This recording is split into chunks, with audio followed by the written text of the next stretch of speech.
Hi hello வணக்கம் friends, welcome to happy life cooking. இன்றைக்கி நம்ம சூப்பரான காஜு கட்லி எப்படி வீட்டிலே சிம்பிளாக ஈஸியாக செய்யலாங்க ரெசிபி தான் இன்றைக்கி நாங்கள் கூட ஷேர் பண்ணிக்க போகிறேன்.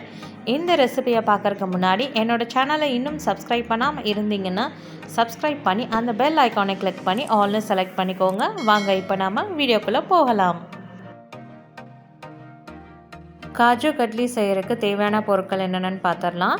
இன்றைக்கி நான் 1/4 கிலோ முந்திரி பருப்பு எடுத்திருக்கேன். அதுக்கு ஈக்குவல் ரேஷியோவாக 1/4 கிலோ சர்க்கரை எடுத்திருக்கேங்க. அதுக்கப்புறம் வாசனைக்கு கொஞ்சமாக ஏலக்காய், அவ்வளோதான். ஃபஸ்ட்டு நாம் முந்திரியை ஒரு மிக்சியில் ட்ரான்ஸ்ஃபர் பண்ணி ஒரு கொரகொரப்பான பவுடராக அரைச்சி எடுத்துக்கலாங்க. இதோ இந்த மாதிரி கொரகொரப்பாக ஒரு பவுடராக அரைச்சி எடுத்துக்கலாங்க. அடுத்து வாங்க நாம் காஜு கட்லி எப்படி செய்கிறதுன்னு பார்க்கலாம். அடுப்பில் ஒரு பேன் வச்சுக்கோங்க. அந்த பேனில் 2 கப் சர்க்கரை ஆட் பண்ணிக்கோங்க. உங்கள் இனிப்பு கம்மியாக வேணும்னா நீங்கள் அளவாக ஆட் பண்ணிக்கோங்க. அதுக்கப்புறம் 1/4 கப் தண்ணி விட்டுக்கோங்க. தண்ணி விட்டுட்டு நல்லா இந்த தண்ணியும் சர்க்கரையும் ஒன்றா மிக்ஸ் ஆகி நல்லா கொதிக்கிற வரைக்கும் நம்ம அதை நல்லா கொதிக்க விடலாம்.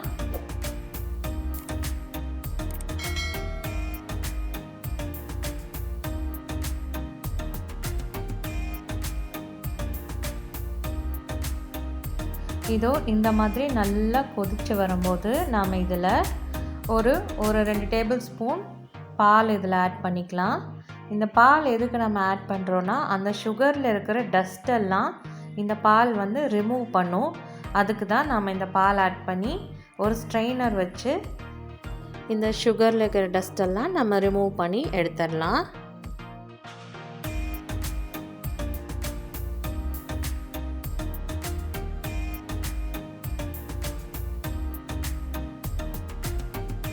இப்போ பாருங்கள், நம்மளோட சர்க்கரை பாகு நல்லா கெட்டியாகிடுச்சுங்க.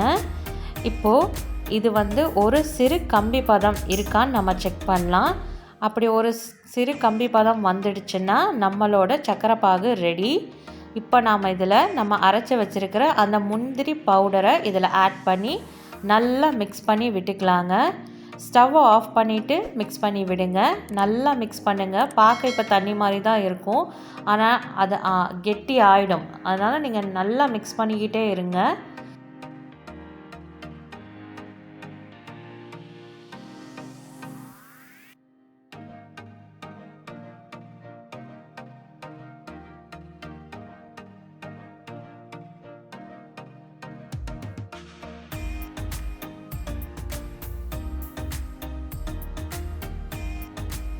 பாருங்கள், இப்போது நம்ம மிக்ஸ் பண்ண கெட்டி ஆகிடுச்சு. இதில் 1 டீஸ்பூன் ஏலக்காய் பவுடர் ஆட் பண்ணிக்கிறேன். பாருங்கள் எவ்வளோ கெட்டி ஆகிடுச்சுன்னு. இது நம்ம ஒரு ஒர்க்கிங் ஏரியாவுக்கு மாற்றிட்டு இதை நல்லா ஒரு சப்பாத்தி மாவு மாதிரி நம்ம பிசைஞ்சிக்கலாங்க. பாருங்கள், இந்த மாதிரி நல்லா சப்பாத்தி மாவு மாதிரி நல்லா அழுத்தம் கொடுத்து பிணைஞ்சு எடுத்துக்கலாம்.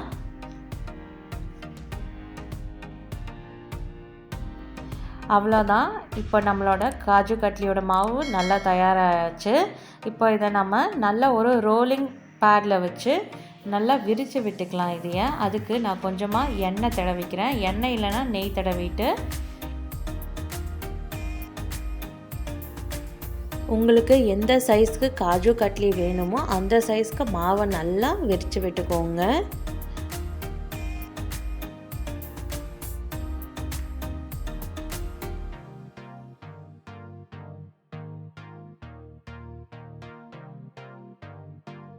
இப்போது நம்ம பீஸ் போட ஆரம்பிச்சிடலாம்.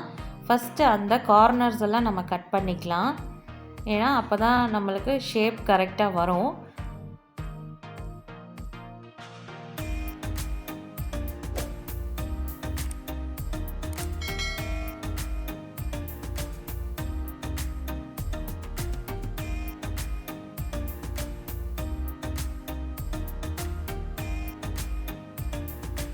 உங்களுக்கு எந்த ஷேப்பில் கட் பண்ணணும்னு தோணுதோ அந்த ஷேப்பில் நீங்கள் கட் பண்ணிக்கோங்க.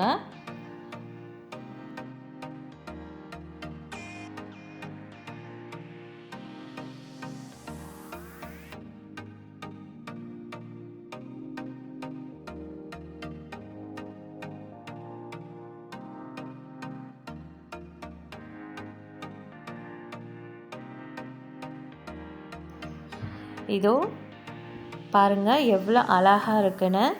அதோட ஷேப்பும் கலரும் சூப்பராக இருக்குங்க. வீட்டில் ஈஸியாக நம்ம காஜு கட்லி பண்ணியிருக்கோம். இதோ அருமையான காஜு கட்லி முந்திரி கேக் ரெடி ஆயாச்சு. சூப்பராக இருக்குங்க. கண்டிப்பாக இந்த ரெசிபி உங்களுக்கு பிடிச்சிருக்கும்னு நினைக்கிறேன். நீங்களும் வீட்டில் செஞ்சு பாருங்கள். உங்கள் ஃபீட்பேக்ஸ் எனக்கு அனுப்புங்க. லைக் பண்ணிக்கோங்க, ஷேர் பண்ணிக்கோங்க. மறக்காமல் ஹாப்பி லைஃப் குக்கிங்க்கு சப்ஸ்கிரைப் பண்ணி அந்த பெல் ஐக்கானை கிளிக் பண்ணி ஆல்னு செலக்ட் பண்ணிக்கோங்க. மீண்டும் ஒரு அழகான வீடியோவில் நான் உங்களை மறுபடியும் சந்திக்கிறேங்க. அதுவரை நன்றி, வணக்கம். Take care, be happy, feel happy. Bye.